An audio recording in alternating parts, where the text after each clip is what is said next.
ಸರ್ವೇ ಭವಂತು ಸುಖಿನಃ. ಇಂದಿನ ಭಕ್ತಿ ಸಂದೇಶವನ್ನು ನೋಡೋಣ.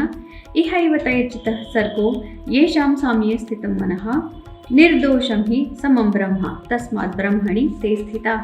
ಯಾರ ಮನಸ್ಸು ಈ ರೀತಿ ನಿರ್ದುಷ್ಟವಾಗಿ ಸಂಪೂರ್ಣವಾಗಿ ನಿಷ್ಕಲ್ಮಶವಾಗಿ ಇರುತ್ತೋ ಅಂತಹವರು ಸಂಪೂರ್ಣವಾಗಿ ಬ್ರಹ್ಮನಲ್ಲೇ ಇರ್ತಾರೆ, ಬ್ರಾಹ್ಮಿ ಸ್ಥಿತಿಯಲ್ಲೇ ಇರ್ತಾರೆ. ಅಂದರೆ ಯಾವಾಗಲೂ ಕೂಡ ಸಮಾಧಿಯಲ್ಲಿ ಹಾಗೂ ಅತ್ಯಂತ ಪುಣ್ಯಕರವಾದಂತಹ ಸ್ಥಿತಿಯಲ್ಲಿ ಅವರು ಇರ್ತಾರೆ. ಅವರಿಗೆ ಕಲುಷ ಅನ್ನೋದೇ ಇರೋದಿಲ್ಲ, ಕಲ್ಮಶ ಅನ್ನೋದು ಅವರಲ್ಲಿ ಇರೋದೇ ಇಲ್ಲ.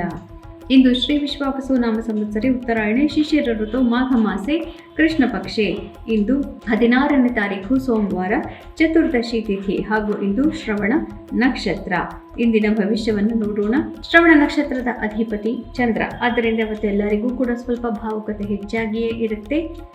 ಕಾರ್ಯಕ್ಷೇತ್ರದಲ್ಲಿ ಮೇಷರಾಶಿಯವರಿಗೆ ಕಾರ್ಯಕ್ಷೇತ್ರದಲ್ಲಿ ಸ್ವಲ್ಪ ಭಾವುಕತೆ ಜಾಸ್ತಿ ಇರುತ್ತೆ. ಆದ್ದರಿಂದ ಬೇರೆಯವರ ಮೇಲೆ ಅತಿ ಭಾವುಕತೆಯಿಂದ ಕೂಗಾಡೋದು ಅಥವಾ ಬೇರೆಯವರು ಹೇಳಿದ್ದನ್ನ ವಿಪರೀತವಾಗಿ ತಗೊಳ್ಳೋದು, ಇದನ್ನೆಲ್ಲದನ್ನು ಇವತ್ತು ನಿಲ್ಲಿಸಬೇಕು.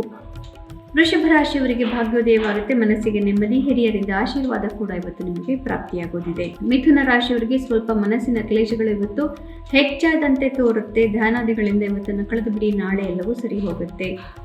ಕರ್ಕ ರಾಶಿಯವರಿಗೆ ಅತ್ಯುತ್ತಮವಾದಂತಹ ದಿವಸ. ಎಲ್ಲ ವಿಚಾರದಲ್ಲೂ ಮನಸ್ಸಿಗೆ ನೆಮ್ಮದಿ, ಪ್ರೀತಿ ಪಾತ್ರರಿಂದ ಇವತ್ತು ಅಕ್ಕರೆ ಸಹಕಾರ ಹೇರಳವಾಗಿ ಪ್ರಾಪ್ತಿಯಾಗುತ್ತೆ. ಸಿಂಹರಾಶಿಯವರಿಗೆ ಸ್ವಲ್ಪ ಸಾಮಾಜಿಕ ಚಟುವಟಿಕೆಗಳಲ್ಲಿ ಇವತ್ತು ಯಶಸ್ಸು ಇದ್ದರೂ ಕೂಡ ಭಾವುಕತೆ ತುಂಬ ಜಾಸ್ತಿ ಇರುವಂತಹ ಸಾಧ್ಯತೆ ಇರುತ್ತೆ. ಕನ್ಯಾ ರಾಶಿಯವರಿಗೆ ಇದು ಅತ್ಯುತ್ತಮವಾದಂತಹ ದಿವಸ ಅಲ್ಲದೆ ಹೋದರೂ ಕೂಡ ನೀವು ಪ್ರೀತಿ ಪಾತ್ರರಿಂದ ಮಕ್ಕಳಿಂದ ಇವತ್ತು ಮನಸ್ಸಿಗೆ ನೆಮ್ಮದಿಯನ್ನು ಖಂಡಿತವಾಗ್ಲೂ ಕಾಣಬಹುದು. ಹಣಕಾಸಿನ ವಿಚಾರದಲ್ಲಿ ಇವತ್ತು ಸ್ವಲ್ಪ ಕಿರಿಕಿರಿ ಜಾಸ್ತಿ. ತುಲಾ ರಾಶಿಯವರಿಗೆ ತಾಯಿಯ ಆರೋಗ್ಯ, ನಿಮ್ಮ ಮನೆಯಲ್ಲಿ ವಾಸ ಮಾಡೋದು, ಯಾವ ಮನೆಯಲ್ಲಿ ವಾಸ ಮಾಡೋದು, ಈ ಮನೆಯನ್ನು ಇಟ್ಕೊಳ್ಳೋದು, ಬೇರೆ ಮನೆಯಲ್ಲಿ ವಾಸ ಮಾಡುವುದು ಇತ್ಯಾದಿಗಳ ಬಗ್ಗೆನೇ, ಇವತ್ತು ನಿಮ್ಮ ಆಸ್ತಿಪಾಸ್ತಿಗಳ ಬಗ್ಗೆನೇ ಎಲ್ಲವನ್ನು ನೀವು ಯೋಚನೆ ಮಾಡ್ತಾ ಇರ್ತೀರಿ.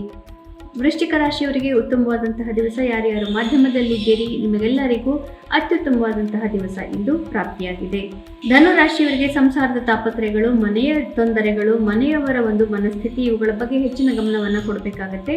ಹಣಕಾಸಿನ ವಿಚಾರದಲ್ಲೂ ಕೂಡ ಇವತ್ತು ನಿಮ್ಮ ಜವಾಬ್ದಾರಿ ಅತ್ಯಗತ್ಯ. ಮಕರ ರಾಶಿಯವರಿಗೆ ಅತ್ಯುತ್ತಮವಾದಂತಹ ದಿವಸ. ಮಾರ್ಗದರ್ಶನ ಪ್ರಾಪ್ತಿಯಾಗಿದೆ. ಹಿಂದಿನ 3-4 ದಿನಗಳಲ್ಲಿದ್ದಂತಹ ಮನಸ್ಸಿನ ಎಲ್ಲ ನೋವುಗಳು ಇಂದು ಪರಿಹಾರವಾಗಿರುತ್ತೆ.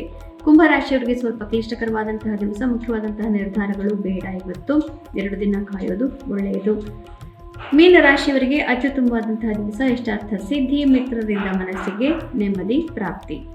ಪುನಃ ನಾಳೆ ಭೇಟಿಯಾಗೋಣ. ಅಲ್ಲಿವರೆಗೆ ನಿಮಗೆ ತಿಳಿದೇ ಇದೆ, ಗೀತಾ ಶ್ಲೋಕಗಳ ಶ್ರವಣ ಪಠಣವನ್ನು ಲೇಖನ ಯಾವುದು ಒಂದನ್ನು ಕೂಡ ಮಾಡಿದರೂ ಜನ್ಮಾಂತರದ ಪಾಪಗಳನ್ನು ನಾವು ಕಳ್ಕೋಬಹುದು. ಶುಭಮಸ್ತು. ಶ್ರೀಕೃಷ್ಣ ಜಯ.